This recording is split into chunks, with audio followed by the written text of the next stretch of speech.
Hello, everyone, and welcome back to the Introvert's Edge podcast. I have to admit, I'm ecstatic to welcome my next guest because David Fastuca he's an introverted sales guy just like me, and we agree on so many things. So I have to tell you, I mean, it's going to feel a little bit like you're talking to me, but he's going to say it in a different way, and he's going to say it in probably a more authentic Australian accent than me because I've been away from home for a very, very long time. So I will tell you, I'm really looking forward to him helping you understand sales in a different way, but also he's the CEO of Growth Forum. He's also the host of an amazing podcast called the How to Sell podcast. Now, he has also successfully had his business acquired, and he was the founder of that, or a co-founder of that, I should say, which is called Locomate. And I have to admit, for anybody that has an organization that manages the cost of travel for everybody, it is a business you should absolutely check out. But he founded that, got it through to acquisition, which so few small business owners ever get the chance to brag about. So, David, I'm really glad to have you with us, mate. Thanks for joining. It's a long time coming, and it's a pleasure to be here, Matt. Isn't it though? And I have to admit, now no one's going to understand what I'm saying or what you're saying because there's two Australians on the podcast, but we'll do our best, right? I've got to. I have to practice, funnily enough, when I have an Australian on the podcast, not to go into full blown Australian accent when I do it, because all of a sudden my Australian accent comes back. Well, mate, I want you to kind of really share your original story though, because the more and more I know about you, and I mean, we've known each other, gosh, years now. And the more I know about you, the harder it is to believe that you're an introvert, right? And I feel, especially if people go to your website, check out some of your videos, they're gonna go, wow, this guy is so articulate. He just knows how to talk, and they're gonna project extroversion upon you. So what I really want to do is I want to take a step back, and I don't know if you want to tell us about your humble upbringing or your introverted self, or where you discovered you were introverted, but whatever feels right for you, I'd love for you to share it with our audience. Yeah, and I'd love to. Look, I didn't truly understand that I was an introvert. So I think the first time I heard you speak and talk about it in that world, right? So, but if I bring it back to when I was younger, I'm a designer by trade. I love design. I used to love drawing, still love it now. Push it onto my kids. It's a bit of a pastime and a bit of a stress relief. But back then, I wanted to be a graphic designer. I wanted to be a creative director of my own business. And the only way I thought I was going to be able to get work was to push myself onto others to say, hey, use me. So it initially started with selling to friends and family. And I just started I didn't really think of it as selling. It was something where I loved what I did at the time, and I wanted to do it to earn a living and share it with others. So it's sort of the selling part sort of came natural. And I guess the introversion and where I understood that to be I'm an introvert was then when I used to go to events and you have all these small micro conversations with people. And then after the event, it felt like I played a game of soccer. I was wrecked. I was tired. And I always thought, like, why am I so tired? Like, I didn't drink. I was just talking. I was talking about things I enjoyed, but I just felt really drained. And then when you came down and spoke at an event that I was at, it's only then that the light bulb switched on and I started to click, okay, maybe I am an introvert, and it does take effort for me to put myself out there. Yeah, I think that's an important story to share. And by the way, this is the first time you've told me that I'm the first person that helped you realize you're an introvert, and you could put a word to that. So thank you for sharing that. I'm honored to hear that. And well, actually, one of my missions in life is to help more people that have succeeded in sales out themselves as introverts publicly, because I think what happens is people know that they can't succeed because they're introverted in sales, and then once they succeed, they then stop calling themselves an introvert, or they'll say, "Oh, I was an introvert, but don't worry, I'm an extrovert now." Firstly, you can't change who you are, but then secondly, there's nothing wrong with being an introvert. Like you said, we're just tired afterwards. What I am interested in though is you're big on systems, same as me, and I always tell people, I don't care if it's my system, just know that you need a system, and not every system works for every person. So it's so important that everybody finds a system that they're comfortable with. What I'm interested in though for you.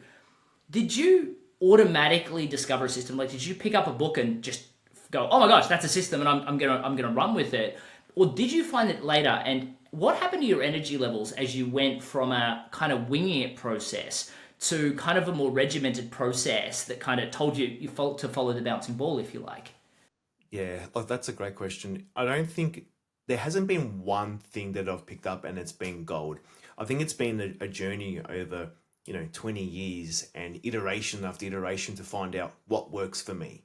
Everyone that is out there, pushing or preaching what works for them and that, to give it a shot, which is great. I'm heavy on tech and tools. So I just gravitated towards, I'm just going to have everything on my laptop, be really systemized, automated, all that sort of jazz. But I miss the art of having a pen or pencil in my hand and writing out my day and crossing out to-dos. So then I combine the two together and I've got like a note on my iPad with the pencil and I can draw. And that's how I run my day. That's how I plan for the next day.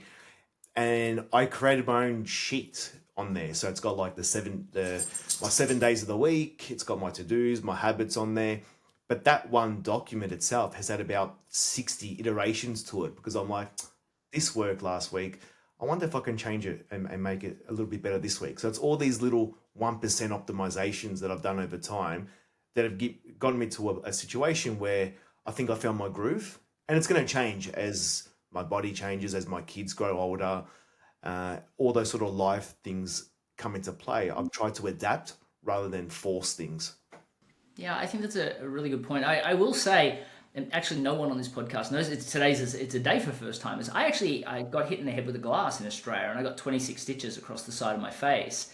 And I used to sell on looking like a good guy, right? I mean, yes, my face was full of acne, but I looked trustworthy. And then next thing I knew, I looked like I just got out of a bar fight. And well, of course, I didn't just get out of a bar fight. You don't have time to really explain that. And therefore that's actually how I discovered the power of story, to lean into story, because I had to develop trust and rapport in a different way outside just assuming that they would warm to me.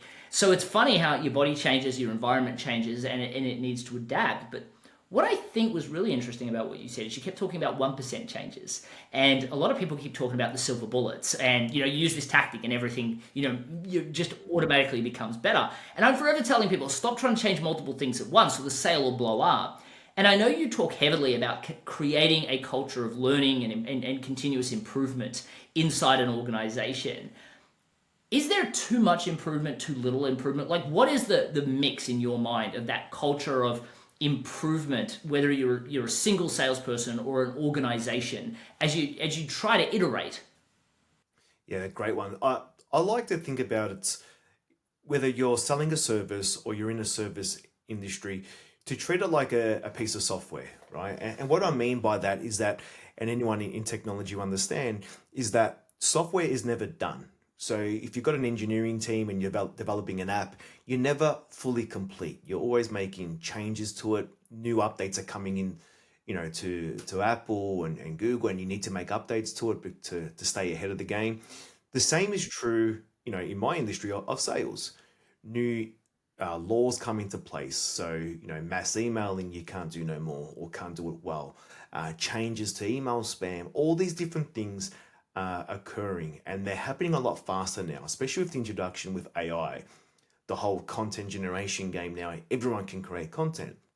So I like to think about that you need to be a forever learner. You need to constantly iterate on yourself and learn what's working, what's not working to stay ahead of the game. Because if you don't, and you might not pick up a book, read, or get a coaching lesson for a quarter, throughout the year, and you find yourself, your sales start to fall behind, you're not making the sales that you thought you should be doing or that you did last quarter, that's because the market is shifting and moving faster than I've ever seen before. So that's where you always need to just at least be ahead of the game or know where the game is going. So you can be prepared and you're not always playing catch up. And what happens when you're playing catch up is that you're always stressed. And when you're stressed, you start to look for the silver bullets, right? And then you're playing that rat race. We try to apply a system where you're never looking for a silver bullet. If one comes across, great, you can leverage that for a certain period of time. But the system is evergreen, meaning that it will last forever. And you make slight iterations to that. So it makes your life a lot more stress-free, gives you more time back, and it just allows you to enjoy what you do more. Yeah, there's so much I can unpack there. I really want to get into mindset in a minute, but I love the concept of iteration. And it's funny enough, one of my best salespeople back in my first job in door-to-door sales, selling telecommunications, my best salesperson was a software developer that decided that he was going to come into sales, knew he couldn't sell, super introverted, just wanted to give it a shot. And he applied that same iteration mindset, and he just killed it when it came to sales. And it really was not getting stuck on the system, sorry, not getting stuck on each individual sale, but focusing on the system and the iteration of that system. And that's, that was really what I focused on as well. And we saw eye to eye on that 100%. And I do feel, though, that so many people, when they're thinking about this iteration approach, especially introverts, and actually I want to ask you this because I'm wondering if it's the same for you. So I find that a lot of introverts tend to experience, like, they go out networking, something doesn't go right, or they go out and they sell and something doesn't go right, and that night they ruminate about it in probably a negative way. They're constantly ruminating on, oh, I should have said that, or I should have done that thing, and oh, I wish I did that differently. But they don't do it in a positive way of, oh, I will do that differently next time, and they focus on the whole thing. And because of that, it's almost like they catastrophize the situation. Where what I do is I tend to look at the entire sale and say, what is that one opportunity for improvement, or what could I do slightly different next time in this situation to get a better result? But I treat it like a learning opportunity. And because of that, for me, my rumination brain, I actually put in a positive way for continuous improvement. I'm interested to see whether you do the same, because it sounds like that's exactly what you're doing. Yeah, look, it's funny, right? So myself and my co-founder Luigi, we do a bit of a weekend retrospective.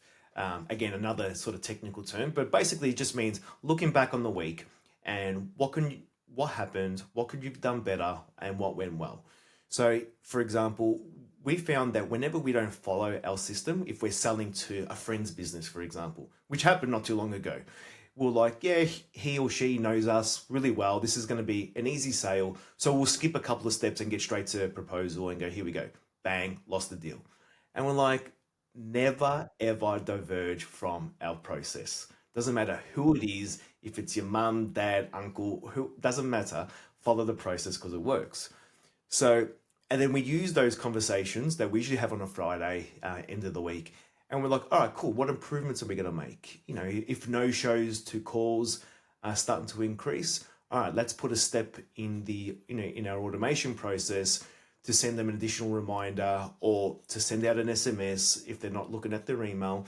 Little tweaks like that to improve the steps, and then we review the following week. So yeah, it's always what didn't work. Let's use it as a chance to become better for the next week and make those constant iterations. And then before you know it, a quarter goes past, 6 months, a year, and you've made a ton of improvements that your business or your personal process and system is on another level. Yeah. Yeah, I think that's great. I mean, I remember this quote. Actually, I think I have it as one of those posts that I share on occasion. And it's like, little by little, a little becomes a lot. And I think people are looking to create the lot, but they spend their life trying to get that big lot win, and it just never comes because they're not learning the micro steps. And I think for someone like you, if sales all fell apart, or if your product fell apart and you had to go and sell something else, you've now done enough micro steps that it would look like you just did that one quick win. But people don't understand the little steps that come to that. What I'm interested in, though, is we were talking about this a little bit offline, about you tended to gravitate to system and process, and so did I.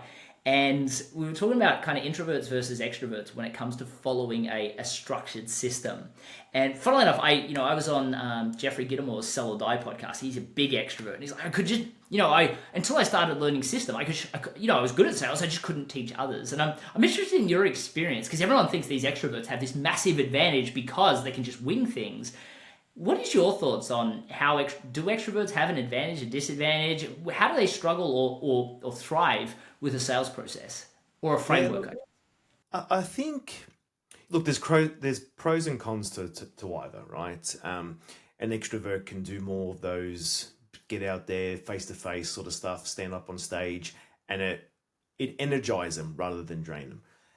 On the same coin too, they could be too eager and could potentially push a deal too hard and lose a deal versus an introvert. Now, these are just assumptions, right?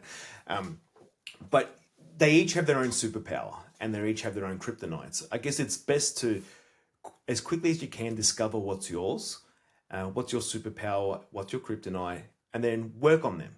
Just because you've got a superpower doesn't mean you can be lazy on it. Work on it. If you're a number one salesperson in the business, great. Now, internally you're the hunted. So you want to stay at the top of the game. So what are you doing to stay there? You could say that their kryptonite would be complacency. And on the reverse, it's a lot of people say to focus on your powers and delegate what you're not good at. I like to understand what I'm not good at, become dangerous. I don't have to master it, but understand where if I need to dive into it and pick it up, that I know enough where I can make an impact. I don't need to be great at it, but I need to know, I want to know enough on my weak points so that I can still be dangerous and still implement things if I need to. Yeah, I think that's a great answer. I guess one of the things that I'd be interested in hearing is your thoughts around relationship development, because I think that if anything, and I know that you're very focused on best ways to create relationship and long term, not just short term relationships. And there are a lot of studies that talk about introversion and their ability to foster long term relationship. But it all starts with that initial piece, that very beginning piece of relationship. For those introverts that are listening that feel like relationship development in networking events, sales activities, it's just not their thing. What advice would you give them to start to repair that? And how would you suggest they go about it? Yeah. Look, one thing that I found that works well for me is that, like, I love the whole virtual meetings side of things, right? Like, you're on the other side of the world, I'm here, we're having a chat, we're effectively, quote unquote, networking. Um, it's a lot less impact versus me having to hop in my car, drive to an event, and have that whole anticipation of, potential anxiety, got to find a car park. Look, there's all these things that in your subconscious that you're not thinking about that can push you to not going. So some of the things I like to do is I like to reach out and connect with people on LinkedIn, and not just connect for connect's sake, actually try to build a connection. I'm reaching out, hey, you're a founder, I'm a founder. We're going to have the same sort of headaches, problems. Let's connect. And then if I can see that Sally's posted that she's having, an issue or done something great, connect with her, send congratulations, and then build that sort of relationship over time. Then, what happens through, just through nature of them getting to know you. And if they have a problem that you can solve, great. They'll reach out to you. It's a warm meeting that you have, and it's an easier deal, potentially an easy deal to close. But I start to build an audience that way by actually caring. And it's not fake care. Look, I've got people that I chat to on LinkedIn who I've met, who are local to my area, but I haven't seen for a year. But they frequently comment on my post. One of them just sent me a DM and said, "Hey Dave, watch this YouTube video. You'll love it." That's the connection that we build. And that to me feels very, when I say lightweight, that it doesn't take an emotional toll, it doesn't take a toll on me so much. And I can do this en masse, and I can do it asynchronously, meaning that, if I'm too tired right now, I don't have to reply. I'll reply when I've, got something notable to say, or some value to provide. And when I've got, more flow and more energy in a better state of mind. So I'm in more control. Okay. I think one of the things I keep hearing with you, it seems like you've created a whole bunch of governing rule sets that you tend to live by. And because every time I ask you a question, it's like, oh, I find this and I tend to do this, or I leave that till later so I can do it when I've got more control. It seems like for you, Myself mindset is, like a control freak. well, that's okay. A lot of introverts can be, and because I mean, I know for myself, I follow systems and process, and a lot of times I try and bring things into my process because that creates comfortability for me. But there's also, like, to create those processes and create those governing rules, there is a lot of mindset factors around that, because you didn't say, oh, I just don't do that, or it doesn't work for me. And what I find is a lot of introverts, we can get in our own way when it comes to growth and our own way when it comes to sales and networking. So I'm interested in hearing your thoughts on some of the mindset junk that you've had to help people get out of where they're in their own way, and potentially bad habits that are also in their way of getting to the success they deserve. Yeah, look, the one thing I hate, and it's a pet peeve, whether it's I say it's my co-founder, my wife, or my kids, it's when they say, I can't do this. Well, what do you mean you can't? Like, have you tried it? Have you done anything to, like, why are you putting this barrier up so quickly before even giving it a go? If you give it a go and you struggle, right? Okay, fine. Well, what can we do to work towards improving that? So, the I can't can be I can, or I tried and I need to work on X. So that mindset of instantly saying that I cannot do something because of false belief really pisses me off. And I've done it myself as well, believing that I can't do X, Y, Z, or I don't have, why should I write on LinkedIn, my story is nothing special. It's like, well, maybe in someone else's eyes, it is, and maybe it's going to help them and spur them on to take action. So, mindset is such a big thing. It's the thing, it's the number one, it's the first pillar that we teach in our Sales OS program in Go Form. It's having the right mindset, and that you're not always going to be top of your game every day. That's impossible. But it's all about trying to be as consistent as you can by getting yourself and setting up your environment in the right way that can set you up to win. Uh, Doing that many times over versus not is what we see separates people who smash their goals versus people that don't. Yeah, I think that's really interesting. And funnily enough, I do the exact same thing. I tell people all the time, like, oh, I can't do this. And I'm like, when did you decide that? And what evidence do you have to support that? Oh, I've got none. Or they tell you this fictitious story about something that happened 10 years ago that has nothing to do with this thing. And so I'm always forever saying to people, like, too often we say we can't do it before we actually dedicate enough time to really find out. Like, how could you possibly know? And so it's funny. I thought we were aligned in things before. Now, I mean, this is just proof there's just another echelon of things we agree on. But I do agree with you in regards to mindset being the first pillar. My books have both come with video implementation trainings because, okay, you learn the strategies, but if you don't take action, what's the point? And in the first pillars, in both of the books' video implementation trainings, it's mindset. Because if you don't get out of your own way, you don't move forward. And if you don't know the pain's worth the gain, you don't move forward.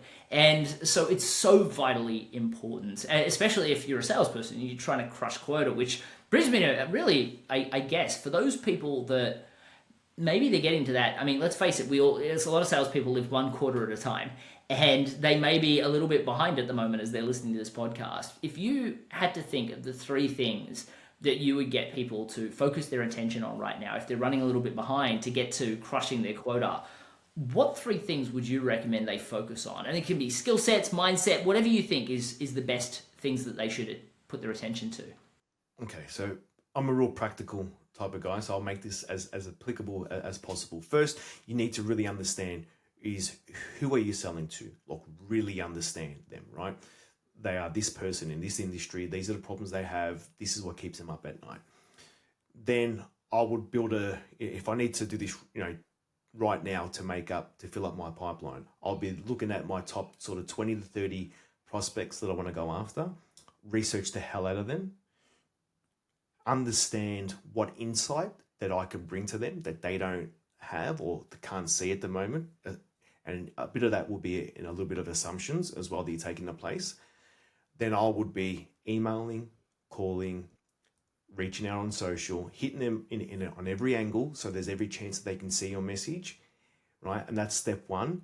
Then I would follow up. I would follow up until they tell me no, go away, or yes, Dave, sorry, I missed your 1,000 emails. Let's jump on a call. And people think that they're being annoying by doing that. But what people often forget or don't understand is that most of us get 300 plus emails a day.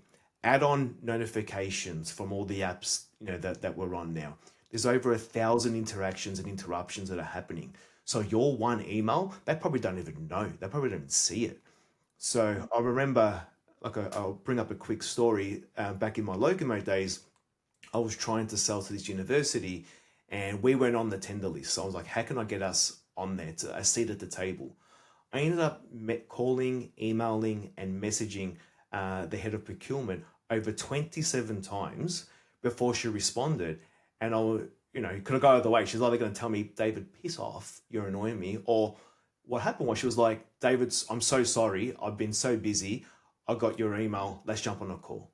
And the short and long version of that, we end up winning that tender with that particular customer, not because of that persistence, but that persistence got me a seat at the table. So then our team can go in and showcase what was so great.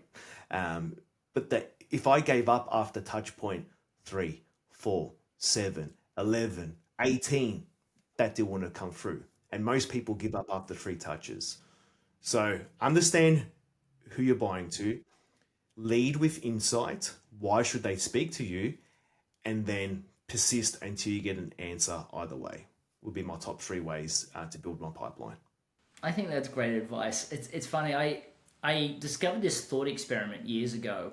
Well, it's a physics experiment. It's called Schrodinger's cat, and it's a terrible story basically. And by the way, no cats get hurt in this story. But they put this. The thought experiment is that they put a cyanide capsule in to a box with a cat, and it's got a randomizer on it, so the capsule can open at any point. And when the capsule opens, the cat's dead. But they don't know when the capsule is going to open, and therefore the question is when the box is closed and you can't see in, is the cat alive or dead? You don't know. So the cat is both alive and dead until you open the box. Well, from a sales perspective, I always look at every sale like Schrodinger's cat.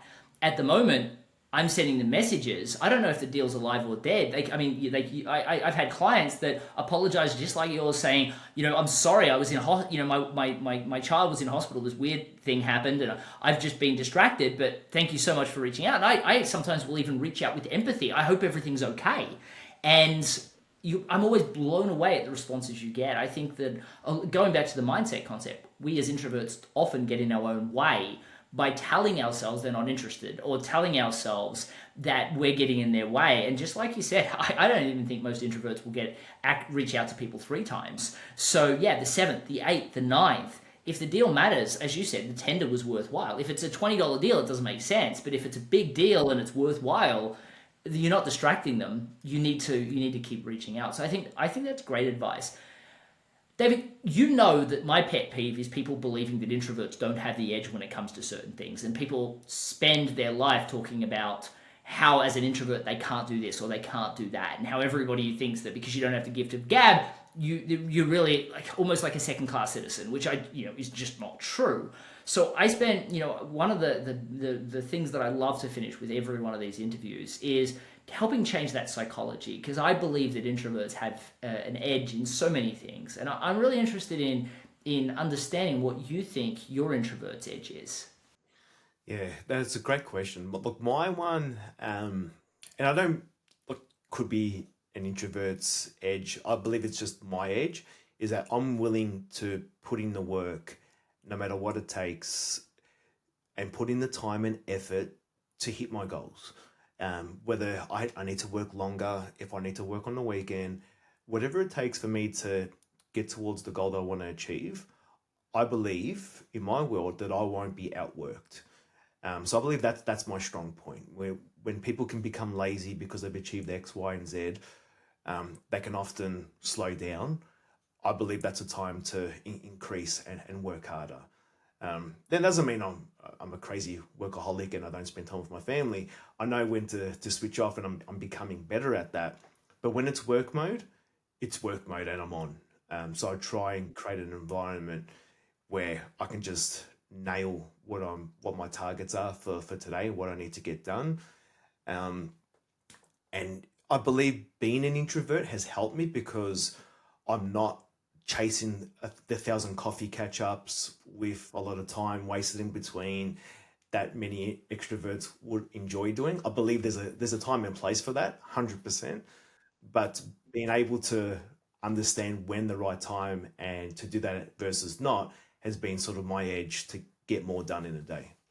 No, I think that's great. I actually have a follow-up question on that, because I find that a lot of people inherit their goals from their mother, their father, I don't know, drunk roommate they had in college. They just hear these things and they run after it. And even the ones that hit it, it's demoralizing, because the goal that they set themselves, they are now sad that they've achieved it because they realize the pain really wasn't worth the gain. And having somebody like yourself who's created an 8-figure business and gone through an exit and had kind of worked really hard towards their goals for a long period of time, what I'm interested in is is it because for you've created or understand the importance of picking the right goals and therefore the pain's worth the gain? Or is it more of a internal, if I set a goal, I'm going to stop at nothing to achieve it?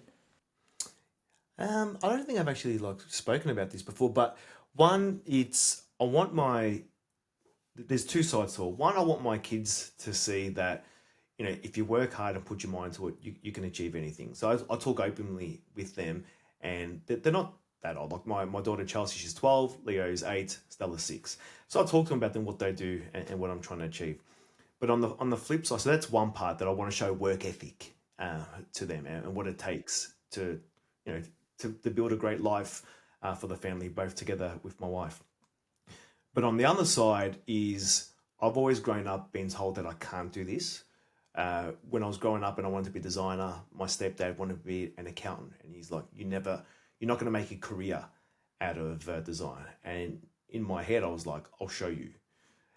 So when someone says, you can't take on this industry, when they first told my cousin and I about the business travels side, okay, we'll show you. And now again, they're like, what are you and Luigi going to do in the sales side? And we're like, okay, watch, we'll show you.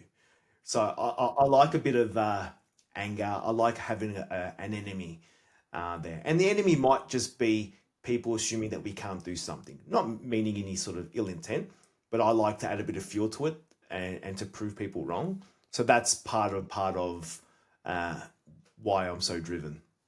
That's great. Well, I appreciate you sharing that. Sometimes what drives people, it's sometimes hard to articulate, but so important for other people to hear, because everyone is motivated by different things, and and drawn towards different things. So I'm really honored that you would share that on the show with me today. Thank you. For those people that have never heard of you before, and you are all the way on the other side of the world, David. So for those people that have never heard of you, I know that I've got a big American audience that, firstly, they're going to love your accent, but secondly, I'm sure they've loved what you've shared today.